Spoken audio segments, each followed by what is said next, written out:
Hello everybody, welcome back to another video, and today we're going to be doing a Dune gecko care video. So, let's get started.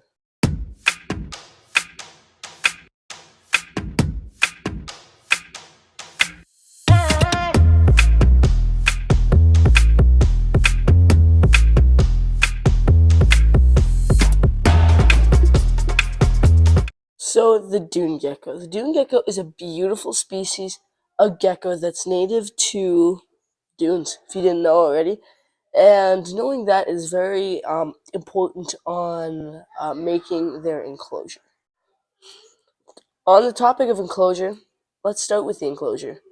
An enclosure for dune geckos should their minimum size, I would say, is a 12 by 12 by 12, but for three of them.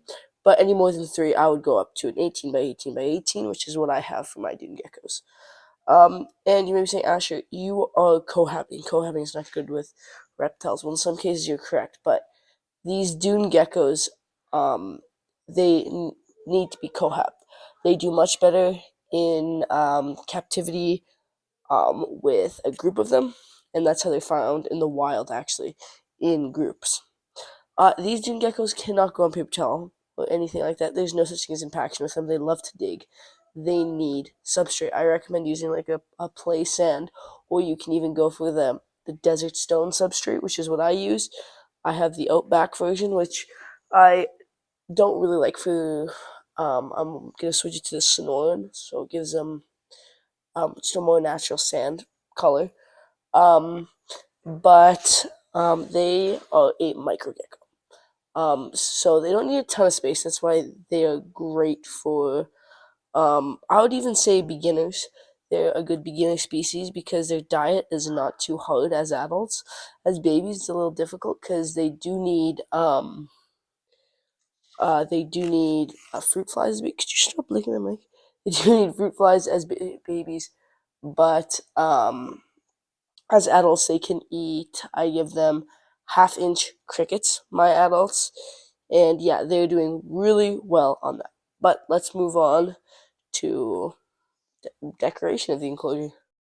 So, like I said, they're dune geckos. They like the dunes. So try to replicate that when you're making your enclosure.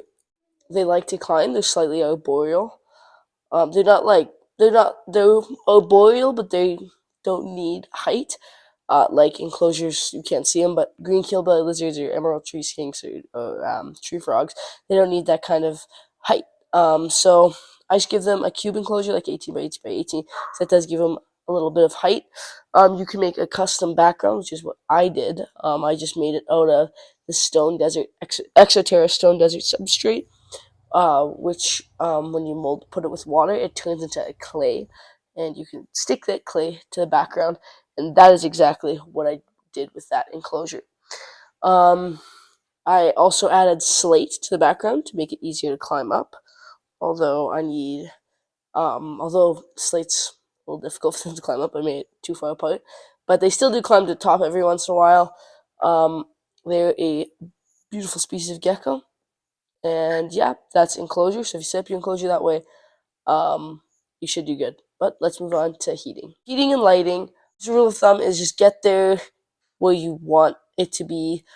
Specifically hot, their basking spot, you want it to be around 95 degrees Fahrenheit. Don't do Celsius. Don't do Celsius. You'll cook your gecko. And we're also going to throw in this category is also humidity. They are more humid than you would think.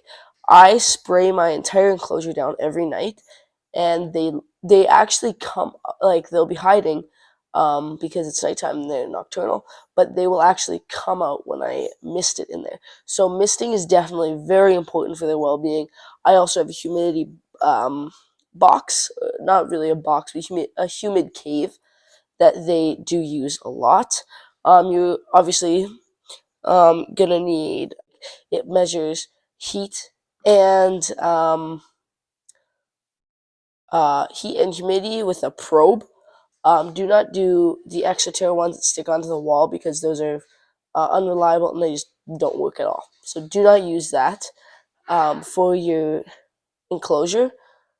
because they just really don't work. But I would recommend a combiometer, or however you say it. But they measure both um, heat in Fahrenheit and Celsius and humidity. Also, with another thing with lighting, um, although a controversial topic, they do not need UVB light. They're a nocturnal gecko and nocturnal animals aren't going to really be in the UV. Although, if it doesn't hurt to offer it to them, you still can. I don't, but you still can. But yeah, let's move on. So in this category, we will have feeding, watering, and handling. What? You just see my face?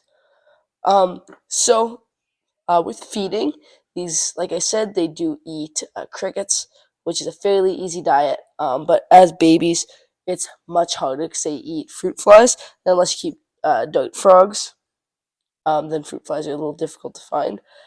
So if you can, get them captive bred and get them um, adults, because babies just, to me, babies don't do um, as well. So with feeding, like I said, they eat crickets, which is a very, very easy diet for a small species of gecko.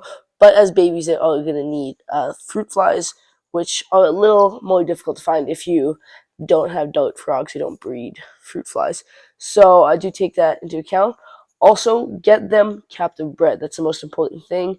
Although you will probably never find them captive bred because there's not a lot of people captive breeding them. In Canada, we have a few, like myself, Wickens Wicked Reptiles, Adam, or Dion, and I think also Daffy's Reptiles. They are breeding the dune geckos. So if you're in Canada, maybe you can go to them. I'm not sure if they've had any. I know Daffy's Reptiles had success, but I don't know about Adam or Dion.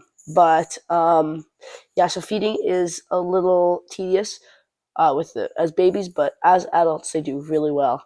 And always dust your feeders with a multivitamin and calcium.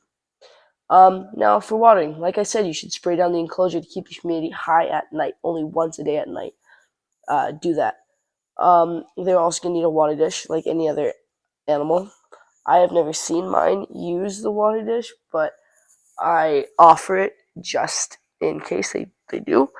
They usually just drink um, from me spraying at night. You are messing up my mic. Oh no. So, going on to the next part in this category, handling.